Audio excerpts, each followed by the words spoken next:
Hello दोस्तों, आपके अपने चैनल स्टडी जंक्शन में आपका स्वागत है। दोस्तों, कल की क्लास में हम विश्व का भूगोल शुरू कर चुके थे, जिसके अंतर्गत हम ब्रह्मांड यानी यूनिवर्स को पढ़ चुके हैं। आज हम दोस्तों सौरमंडल को पढ़ेंगे, जो कि कल हमने शुरू भी कर दिया था सौरमंडल को। सौरमंडल में अब तक हमने सूर्य और ग्रह के अंतर्गत बुध, शुक्र और पृथ्वी को पढ़ लिया है। आज हम शुरू करने वाले हैं पृथ्वी का उपग्रह, जो कि अब कौन सा है। पृथ्वी का एकमात्र उपग्रह है, कौन सा है, वो चंद्रमा है। यहीं से आज की क्लास शुरू होने वाली है। तो चलिए दोस्तों, क्लास शुरू करते हैं। बात की चंद्रमा की, तो यह पृथ्वी का एकमात्र उपग्रह है, जो दोस्तों सेलेनोलॉजी होता है, चंद्रमा के अध्ययन के लिए होता है कि चंद्रमा की सतह और आंतरिक संरचना का यदि अध्ययन करना है तो यह अध्ययन सेलेनोलॉजी कहलाता है। बात की जो चंद्रमा है, चंद्रमा को दोस्तों जीवाश्म ग्रह भी कहते हैं। चंद्रमा को क्या कहते हैं, तो जीवाश्म ग्रह कहते हैं। बात की जाए चंद्रमा पृथ्वी का परिक्रमण 27 दिन और 8 घंटे में करता है। एक बात ध्यान रखिए कि चंद्रमा पर जो भी द्रव्यमान होगा वह पृथ्वी के द्रव्यमान का 1/81 भाग होगा। वहीं दूसरी बात, जो भी गुरुत्वाकर्षण चंद्रमा पर होगा वह पृथ्वी के गुरुत्वाकर्षण का 1/6 भाग होने वाला है। नेक्स्ट यदि बात किया जाए कि चंद्रमा और पृथ्वी के बीच में जो औसत दूरी होती है वो कितनी होती है, तो 3.84 लाख किलोमीटर होती है। नेक्स्ट बात करते हैं दोस्तों। नेक्स्ट है कि एपोजी और पेरोजी। मतलब दोस्तों इसको आप ऐसे समझेंगे कि एक मिनट, यह चंद्रमा है और यह पृथ्वी है, तो वह स्थिति जो मून और अर्थ के बीच की दूरी मैक्सिमम होती है तो वह एपोजी कहलाएगी। और वह स्थिति जो इनके बीच की दूरी मिनिमम होगी तो वह पेरोजी कहलाएगी। इसको याद रखने के लिए आप याद रखिए, मिनिमम मतलब पास, प से पास, पै से पेरोजी। तो आप याद रखिएगा, प से पास, प से पेरोजी।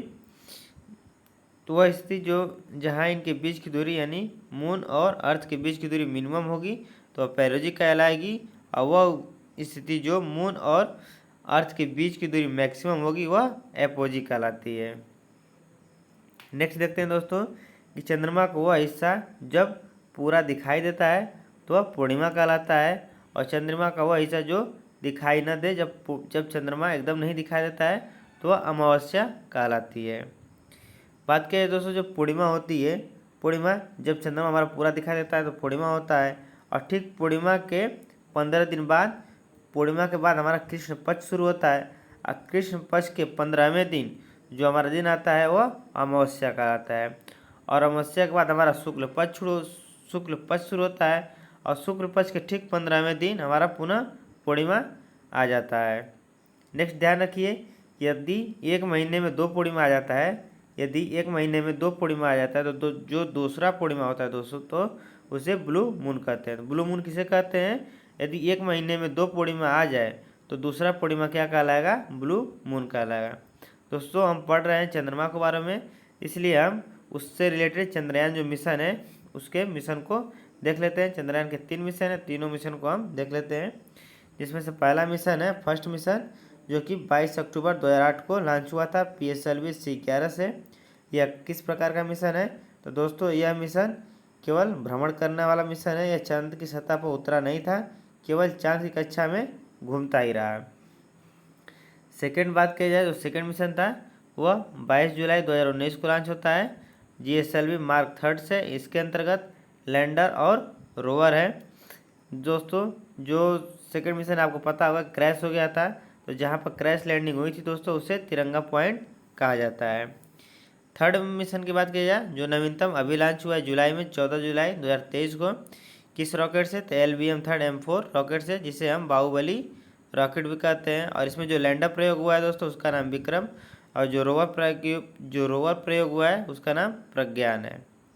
नेक्स्ट बात करें दोस्तों, यह 23 अगस्त को लैंडिंग हुआ है, कहाँ पर, एट साउथ पोल पर हुआ है। और यदि आपसे पूछा जाए कि यह कौन सा ग्रह है, यदि आज पूछा जाए कि विश्व का पहला देश कौन बना है साउथ पोल पर लैंड करने वाला, तो अपना भारत बना है। लेकिन वही यदि आज पूछा जाए कि चांद पर लैंड करने वाला कौन सा देश है, अपना भारत, तो चौथा देश है। फर्स्ट पर है यूएसए, सेकंड पर रसिया रूस, और 3 पर चाइना, और 4 पर इंडिया है। लेकिन यदि वही साउथ पोल पर पूछा जाए चंद्रमा के, तो अपना इंडिया पहले स्थान पर है। ध्यान दीजिए कि जहाँ पर लैंडिंग हुई है चंद्रमा की, सॉरी चंद्रयान की, जहाँ पर लैंडिंग हुई है उस जगह को शिव शक्ति पॉइंट कहते हैं। और चूँकि 23 अगस्त को हमारा मिशन जो है साउथ पोल पर लैंड हो गया है, इसलिए इस दिन को हम राष्ट्रीय अंतरिक्ष दिवस के रूप में मनाएंगे। नेक्स्ट देखिए दोस्तों, चंद्रमा की बात चल रही है तो चंद्रमा से रिलेटेड मिशन को भी देख लेते हैं। पूछा जाए आपसे कि चांद पर लैंड होने वाला पहला मानवयुक्त मिशन कौन सा था, तो अपोलो, एक मिनट,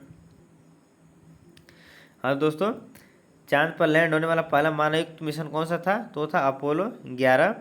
और वहीं पूछा जाए कब लॉन्च होता था, जुलाई 1969 को, और यह अमेरिका का मिशन है। इसके अंतर्गत 3 लोग गए थे, नील आर्मस्ट्रांग पहले व्यक्ति, और दूसरे एल्ड्रिन थे, और तीसरा एक ड्राइवर था, वो चंद्रमा पर उतरा ही नहीं। नेक्स्ट मिशन की बात करते हैं, Artemis mission launch by NASA, और यह चांद पर भेजा गया मानवयुक्त मिशन है। इसमें 4 लोग हैं, जिसमें से एक महिला है क्रिस्टीना कोच, इसको याद रखिएगा, जो कि फर्स्ट महिला है। नेक्स्ट ग्रह की बात करते हैं, मंगल ग्रह, जिसे हम लाल ग्रह भी कहते हैं, और यह सूर्य का परिक्रमा करने में 687 दिन का समय लेता है। ध्यान दीजिए कि मंगल ग्रह पर एक पर्वत पाया जाता है जिसका नाम है निकोल्स ओलंपिया पर्वत, और यह पर्वत मंगल ग्रह का सर्वोच्च स्थान है, मतलब सबसे ऊंचा स्थान है। कितना ऊंचा स्थान है, तो जो आप प्रेजेंट में देख रहे हैं माउंट एवरेस्ट, तो यह माउंट एवरेस्ट से 3 गुना ऊंचा पर्वत है, निक्स ओलंपिया पर्वत। बात की जाए मंगल ग्रह की, तो मंगल ग्रह के 2 उपग्रह हैं, फोबोस और डिमोस। अब मंगल ग्रह की बात चल रही है तो मंगल ग्रह से रिलेटेड उसके मिशन देख लेते हैं। तो मंगलयान, जो कि PSLV-C-25 से लॉन्च होता है, मार्स ऑर्बिटर मिशन है, और यह भारत का पहला, सॉरी दोस्तों, यह भारत का पहला मिशन है मंगलयान द्वारा मंगल का, जो पहली बार में ही सफल हो गया है।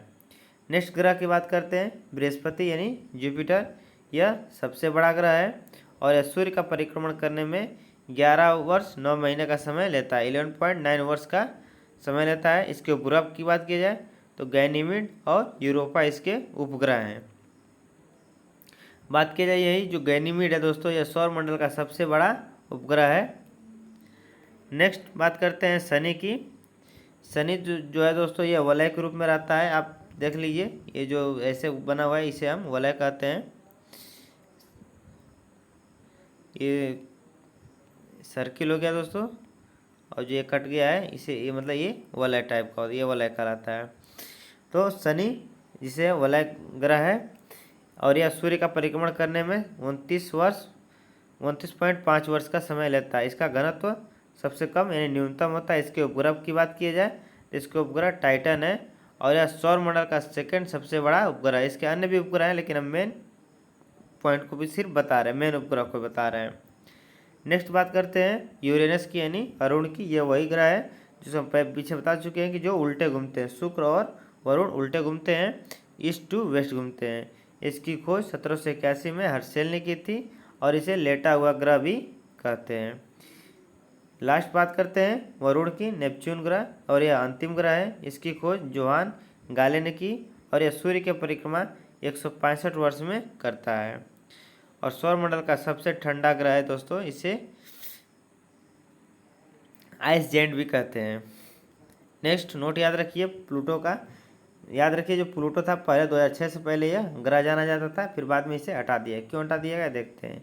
जो प्लूटो का ये एम का ये, इसकी खोज 1930 में टॉम बैक ने की थी, और यह 24 अगस्त तक ग्रह था। लेकिन 24 अगस्त 2006 को एक सम्मेलन होता है, IAU सम्मेलन, इंटरनेशनल एस्ट्रोनॉमिकल यूनियन, जिसमें जो बैठक होती है, और यह बैठक चेक रिपब्लिक प्राग में होती है। और इसमें कहा जाता है कि जो प्लूटो है यह वरुण ग्रह की कक्षा की ओवरलैपिंग कर रहा है, इसलिए यह बौना ग्रह। पूछा जाए कि बौना ग्रह कौन सा है, तो प्लूटो था। नोट याद रखिए दोस्तों, दूरी मापने से संबंधित कि प्रकाश वर्ष और पार्सेक दूरी के मात्रक हैं, और वहीं जो पार्सेक है दूरी का सबसे बड़ा मात्रक है। कुछ इंपॉर्टेंट पॉइंट देख लेते हैं जिनसे एक क्वेश्चन मिल ही जाता है। पूछा जाए सूर्य से निकटतम ग्रह बुध है और पृथ्वी से निकटतम ग्रह शुक्र है। सर्वाधिक गर्म ग्रह की बात की जाए तो शुक्र है। सबसे बड़ा ग्रह की बात की जाए बृहस्पति। इन सबको हम पढ़ चुके हैं, पुनः देख रहे हैं दोस्तों एक जगह समराइज करके। सबसे छोटा ग्रह की बात की जाए तो बुध। सर्वाधिक घनत्व वाला ग्रह तो पृथ्वी है। कम घनत्व वाला ग्रह दोस्तों अपना शनि हो जाएगा दोस्तों। और सर्वाधिक चमकीला ग्रह शुक्र हो जाएगा। लाल ग्रह दोस्तों मंगल है।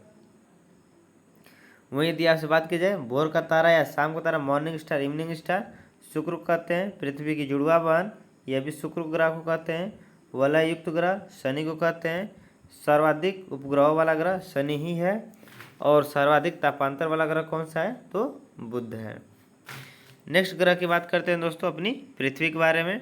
बात की जाए पृथ्वी की उत्पत्ति कब होती है तो 4.5 अरब वर्ष पहले होती है। 4.6 अरब वर्ष पहले पृथ्वी की उत्पत्ति होती है और इसका घनत्व 5.5 ग्राम पर सेंटीमीटर क्यूब होता है। पृथ्वी के त्रिज्या की बात की जाए तो 6,371 किलोमीटर के करीब है। पृथ्वी का आकार पूछा जाए तो पृथ्वी का आकार जियोड होता है, यानी दीर्घवृत्ताकार होता है। नेक्स्ट देखते हैं दोस्तों पृथ्वी, इसमें दो तरह से घूर्णन करती है। एक तो घूर्णन होता है और पृथ्वी का एक रिवोल्यूशन होता है। एक घूर्णन होता है, एक परिक्रमण होता है। दोस्तों जब पृथ्वी अपने अक्ष पर घूमेगी तो वह घूर्णन कहलाएगी। जो लट्टू आप लोग नचाते हैं लट्टू, तो वो अपने एक जगह अक्ष पर रहता है, या जो चाकी होती है एक जगह अपने अक्ष पर घूमता है, वह घूर्णन कहलाता है। और यह घूर्णन 23 घंटा 56 मिनट 4 सेकंड में लेता है, इसलिए इसे नक्षत्र दिवस कहते हैं। और इस घूर्णन में क्या होता है कि दिन और रात बनते हैं। पृथ्वी के घूर्णन से दिन और रात बनते हैं। नेक्स्ट बात करते हैं रिवोल्यूशन। यह क्या करता है, सूर्य के चारों तरफ घूमता है, मतलब सूर्य बीच में रहता है, इसके चारों तरफ घूमता रहता है, मतलब परिक्रमण करता है। कितने समय में 365 दिन 6 घंटे में। और जो पृथ्वी का परिक्रमण होता है दोस्तों, यह ऋतु परिवर्तन होता है, मौसम परिवर्तन होता है। तो परिक्रमण क्या करता है, ऋतु परिवर्तन करता है। और रोटेशन यानी घूर्णन क्या करता है, तो दिन और रात बनाता है। दोस्तों क्लास अच्छी लग रही हो तो दोस्तों को भी शेयर कर दीजिए, और चैनल पर है तो चैनल को सब्सक्राइब करके बेल आइकन को प्रेस कर दीजिए दोस्तों। नेक्स्ट बात करते हैं, आप ध्यान दीजिए सेंटर में हमने क्या लिया है, सेंट्रल में हमने सन को लिया है, सूर्य को, और चारों तरफ पृथ्वी है दोस्तों। आप ध्यान दीजिए ये सूर्य और पृथ्वी के बीच की जो मैक्सिमम दूरी है यह अपसौर कहलाती है। सूर्य और पृथ्वी के बीच की मैक्सिमम दूरी अपसौर कहलाती है, इसे एफिलियन कहते हैं। और यह मैक्सिमम दूरी कितनी होती है तो 15.21 करोड़ किलोमीटर होती है। अब बताइए यदि मैक्सिमम दूरी है, ज़्यादा दूरी है, तो क्या यहाँ पर ठंड होगी? नहीं दोस्तों। क्यों? क्योंकि 4 जुलाई का दिन है, जो कि जुलाई में आप जानते हैं गर्मी होती है, लेकिन चूँकि मैक्सिमम दूरी है इसलिए थोड़ी गर्मी कम होगी, लेकिन गर्मी होगी। नेक्स्ट देखते हैं कि इस स्थिति को देख लेते हैं, यदि पृथ्वी हमारी यहाँ पर आ जाए परिक्रमण करते हुए तो क्या होगा। तो इस समय सूर्य और पृथ्वी के बीच की दूरी को हम कहेंगे उपसौर, जो कि यह मिनिमम दूरी होगी। और इस मिनिमम दूरी का कौन सा दिन होता है, तो यह 3 जनवरी को होता है। अब देखिए 3 जनवरी को हमारा ठंडी का समय चलता है, तो ऐसा नहीं है कि पृथ्वी सूर्य के नज़दीक आ गया है तो वहाँ भीषण गर्मी होने लगेगी, नहीं, क्योंकि ये 3 जून ठंडी के समय का मौसम चल रहा है, तो थोड़ी ठंडी कम लगेगी, लेकिन गर्मी नहीं लगने वाली है। और इसकी दूरी कितनी होने वाली है अपसौर की, तो 14.7 करोड़ किलोमीटर होने वाला है। तो याद रखिए सूर्य से पृथ्वी की जो मैक्सिमम दूरी होती है वह अपसौर कहलाती है। वहीं सूर्य से यदि पृथ्वी की मिनिमम दूरी की बात की जाए तो उपसौर कहलाती है। नेक्स्ट बात करते हैं कि यदि ये हमारा सन है, सन और फिर अगेन दोस्तों पृथ्वी चारों तरफ परिक्रमण कर रही है। अब यदि पृथ्वी हमारी यहाँ पर है, ठीक, विषुवत रेखा पर, भूमध्य रेखा विषुवत पर है दोस्तों, मतलब इस समय एंगल हमारा अर्थ पर 0 बन रहा है। तो जो सूर्य का प्रकाश है सीधे वर्टिकल पड़ रहा है दोस्तों, देखिए वर्टिकल पड़ रहा है। इसको कहते हैं इक्विनॉक्स, और यह कब होता है 21 मार्च को होता है। और वहीं सेम कंडीशन जब हम ऊपर की तरफ देखेंगे दोस्तों, जो अर्थ 0 डिग्री पर है और यहाँ पर 23 सितंबर दिन इक्विनॉक्स के दिन सूर्य का प्रकाश डायरेक्ट वर्टिकल पड़ रहा है, और यहाँ पर भी क्या होता है, दिन और रात इस कंडीशन में बराबर होते हैं। लेकिन वही यदि हम कर्क रेखा पर बात करें कि यदि सूर्य का प्रकाश, एक मिनट, कि सूर्य का प्रकाश अर्थ पर लंबवत पड़ रहा है, सूर्य का प्रकाश अर्थ पर लंबवत पड़ रहा है, यानी सूर्य का प्रकाश कर्क रेखा पर लंबवत पड़ रहा है, तो उस समय क्या होगा, उस समय हम कहते हैं ग्रीष्म अयनान, और यह 21 जून को होता है। इसमें क्या होता है कि जो आप हम लोग तो उत्तरी गोलार्ध में हैं, तो उत्तरी गोलार्ध में सबसे बड़ा दिन होता है। अब ध्यान दीजिए, उत्तरी गोलार्ध में सबसे बड़ा दिन कब होता है, 21 जून को होता है। अब आप ध्यान दीजिए कि 21 जून को सबसे बड़ा दिन उत्तरी गोलार्ध में हो रहा है। चूँकि सबसे बड़ा दिन हो रहा है, इसका मतलब सबसे ज़्यादा समय सूर्य यहाँ बिता रहा है अपना टाइम, तब जाहिर सी बात है सबसे ज़्यादा समय सूर्य यहाँ पर समय बिता रहा है। इसका मतलब दक्षिणी गोलार्ध में इस समय क्या है, अंधेरा है। तो वही आपसे पूछा जाए कि दक्षिणी गोलार्ध में सबसे बड़ी रात कब होती है, तो 21 जून को होती है, और उत्तरी गोलार्ध में सबसे बड़ा दिन 21 जून को ही। नेक्स्ट वहीं बात करते हैं अब मकर रेखा की, विंटर में, कि इसे शीत अयनात कहते हैं। और जब सूर्य का प्रकाश लंबवत मकर रेखा पड़ता है दोस्तों, कब, 22 दिसंबर को, तो इस समय क्या होता है कि दक्षिणी गोलार्ध में सबसे बड़ा दिन होता है। ठीक वही बात जो हम यहाँ पर बताएं, इसका उल्टा, जब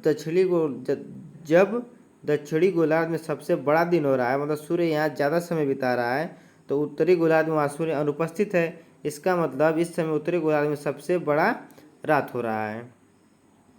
उसी बात को उन्होंने लिखा है, दक्षिणी गोलार्ध में सबसे बड़ा दिन होता है 22 दिसंबर को, वहीं उत्तरी गोलार्ध में सबसे बड़ी रात होती है 22 दिसंबर को।